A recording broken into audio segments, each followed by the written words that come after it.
పురాతనపు పురాణ వర్ణన, పైకి కనబడుతున్న కథనం, నిత్య జీవన సత్యమని భాగవత లీలల అంతరార్థం.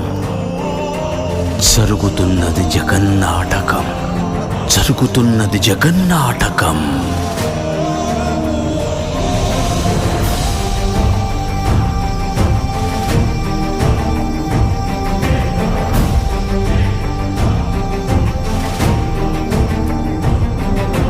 చెలియలి కట్టను తెంచుకొని విలయము విజృంభించునని, ధర్మమూలమే మరచిన జగతిని యుగాంతమెదురై ముంచునని, సత్యవ్రతునకు సాక్షాత్కరించి సృష్టి రక్షణకు చేయూతనిచ్చి, నావగ త్రోవను చూపిన మత్స్యం, కాలగతిని సవరించిన సాక్ష్యం.